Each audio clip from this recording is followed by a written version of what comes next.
শেষ কথা, দেশটা আমাদের সকল। দেশ যদি ভালো থাকে আমরা ভালো থাকবো। মানবিক বন্ধুত্বপূর্ণ সম্পর্ক আমরা রক্ষা করতে চাই। আমরা এই আমানতকে, এই আকাঙ্ক্ষাকে ধারণ করে এগিয়ে যাবো ইনশাআল্লাহ। আমি আবারও আপনাদের কাছে বিনয়ের সাথে অনুরোধ করব, আজকে যে ইশতেহার প্রকাশ করা হলো তার কোনো অংশকে দেশ এবং মানুষের কল্যাণে যদি আপনি মনে করেন যে আরো ভালো করার সুযোগ আছে, তাহলে আপনার জায়গাটা থেকে আমাদেরকে সহযোগিতা করবেন। এই বিশ্বাস আমি রাখতে চাই এবং এই বিশ্বাস আমাদের আছে। শেষ কথা, দেশটা আমাদের সকল। দেশ যদি ভালো থাকে আমরা ভালো থাকবো।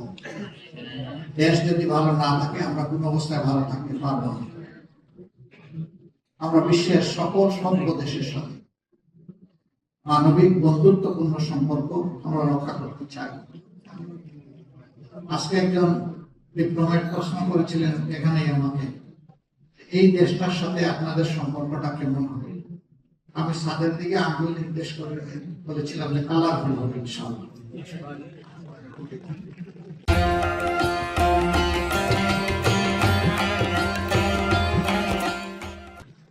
আমরা সবার সাথে কালারফুল রিলেশন মেনটেন করতে চাই।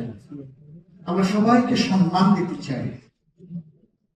আমরা সবার কাছ থেকে একটুখানি ভালোবাসা এবং সম্মান চাই।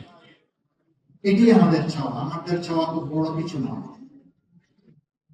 বিশেষ করে আমাদের এই অঞ্চল এবং আমাদের প্রতিবেশী আমরা যারা আছি, তারা যদি আমরা হাতে হাত ধরে পরস্পরকে সম্মান করি, ভালোবেসে ন্যায্যতার ভিত্তিতে আমরা পথ চলি, আমাদের মর্যাদা বিশ্বের দরবারে অনেক বেড়ে যাবে, আমাদের শক্তি অনেক বৃদ্ধি পাবে এবং আমাদের পারস্পরিক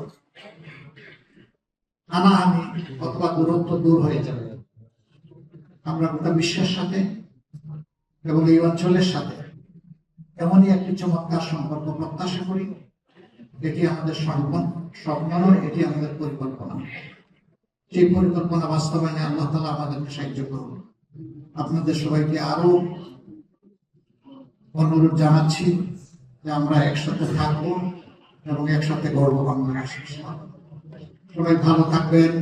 আল্লাহ হাফিজ। আসসালামু আলাইকুম ওয়া রাহমাতুল্লাহ।